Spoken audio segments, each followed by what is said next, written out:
All right, welcome back. Today we're going to be talking about buffalo nickels, if not the coolest coin in the U.S. Mint collection. If I can get that to focus in there. We're going to talk a little bit about these wonderful coins.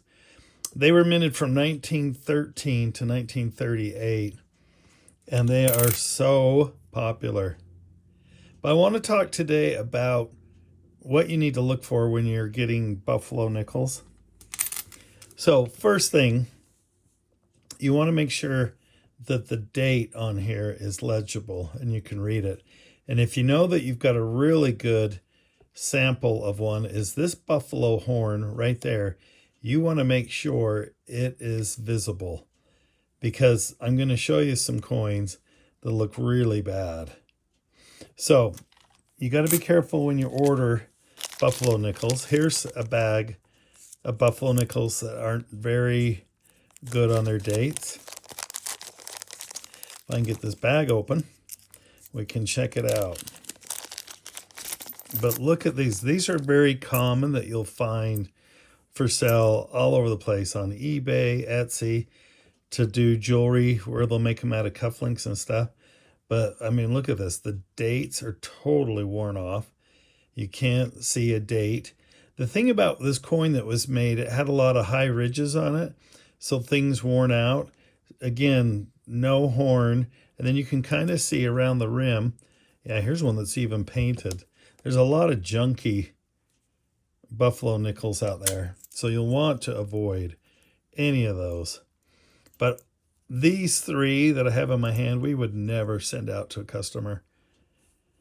But they're so worn, you can't see it. When you get a good buffalo nickel and you can pair it, I mean, there's so much detail that is lost on these coins, especially if they're, super circulated. You'll see a lot of like buttons and belts made, and they use these, I just call them crappy buffalo nickels.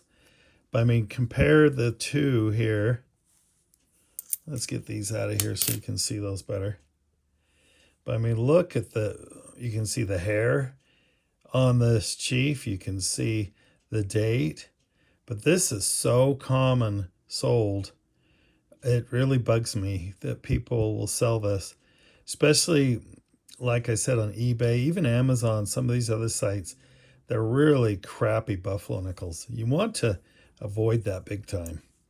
And you can just see how much more pristine the nickels that we get. So we buy these from a broker that searches all over the country for these. And we don't take anything. If we can't see the horn on the back of this buffalo, we won't accept it. So we don't deal with anything like that. So that's something you really got to watch, because these buffalo nickels are so beautiful, but you can easily get a bad one. So a few years ago, in 2005, I guess that's 10 years ago, the Mint came out and redid the buffalo nickel to kind of commemorate the Western Hose series. It was called Lewis and Clark.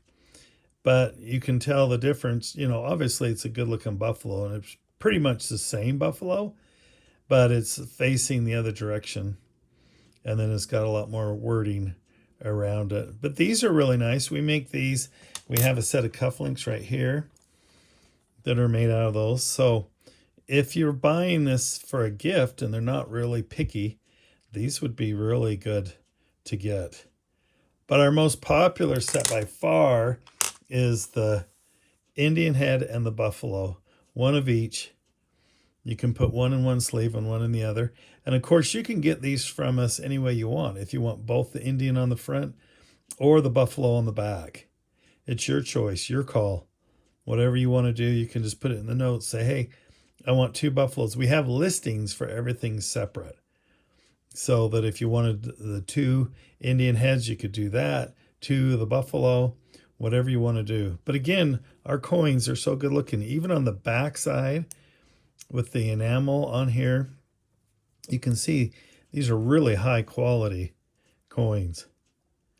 and they are beautiful. No question about it. All right, just wanted to share that with you. When you're buying buffalo nickels, be careful because there is so much junk out there. Remember, you want to always have a clean date on here and look for the horn on the buffalo and or bison, whatever you want to refer to it as. If you've got the horn and the date, those should be pretty pristine coins. Okay, talk to you next time. Ciao.